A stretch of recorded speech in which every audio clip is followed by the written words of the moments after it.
आज हम लोग बैलेंसिंग इक्वेशन सीखेंगे जिसमें Zn AgNO3 और Zn मतलब इससे मिलके जो प्रोडक्ट बना है ये बैलेंस करना सीखेंगे, ठीक है ना।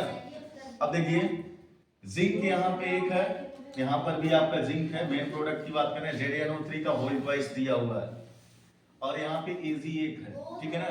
NO3 का होल ट्वाइस यानी इसका डबल हो गया Zn2।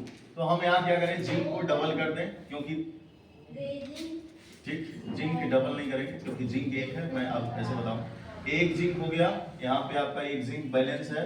ये कितना हो गया, 2 नाइट्रोजन और 6 ऑक्सीजन हो गया, 2 तिया 6।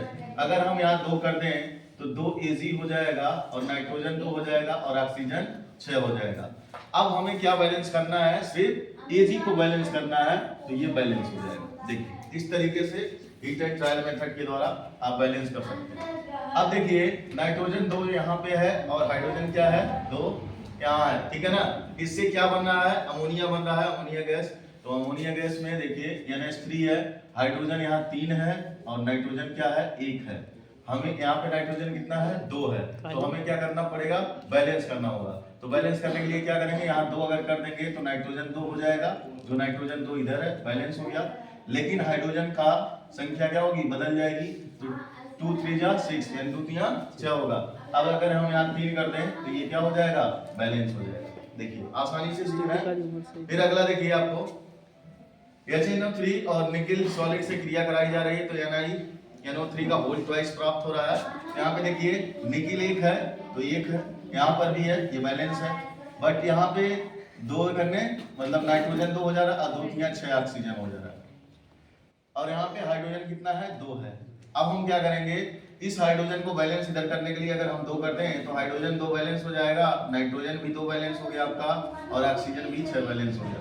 देखिए आसानी से आप क्या कर ले रहे हैं, इसको कर पा रहे हैं। अगला देखिए BeCl2 और Na2SO4 है, आपको NaCl बन रहा है और बेरियम सल्फेट BaSO4 बन रहा है जो सॉलिड फॉर्म में। देखिए यहाँ पे 2 सोडियम है और यहाँ पे 2 Cl2। पहला मेन प्रोडक्ट देखिए, अगर हम यहाँ 2 कर दें तो 2 Na हो जाएगा और Cl भी क्या हो जाएगा, 2 हो जाएगा, ठीक है। अब देखिए बेरियम 1 है, यहाँ पे देखिए 1 और सल्फेट भी 1 है, तो सल्फेट पूरा ये बैलेंस है, ठीक है। अब कैल्शियम है, सॉलिड है और H2O से क्रिया कर रहा है, तो ये बुझा हुआ चूना का सूत्र होता है कैल्शियम हाइड्रोक्साइड, ये बना ले रहा है और साथ साथ H2O या H2 यानी हाइड्रोजन गैस दे रहा है। तो देखिए यहाँ पे कैल्शियम 1 है, यहाँ पर भी 1 है आपका, ठीक है ना। अब देखिए OH है तो यहाँ पे भी 2 हो जाएगा और H भी 2 है, ठीक है ना। यहाँ पे हाइड्रोजन 2 है तो 2 हाइड्रोजन 4 हाइड्रोजन हो जाएगा।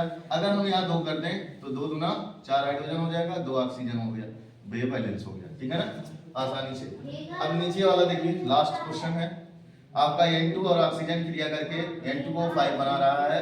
तो यहाँ पे देखिए, यहाँ पे 5 ऑक्सीजन एटम कितना है, 5 है और यहाँ पे कितना है, ये 2 है।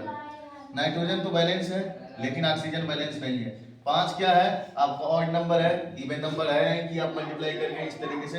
तो आप इस नंबर का मल्टीप्लाई करेंगे ऑड नंबर का इधर, अगर हम यहाँ 5 से मल्टीप्लाई करते हैं तो ये 10 हो जाएगा। क्या हो जाएगा बच्चों, 10 हो जाएगा। क्या होगा, 10 होगा। तो अब यहाँ पे देखिए, अगर हम यहाँ से मल्टीप्लाई किसकी कर दें, 2 का कर दें, तो नाइट्रोजन 4 हो जाएगा और ऑक्सीजन कितना हो जाएगा, 10 हो जाएगा।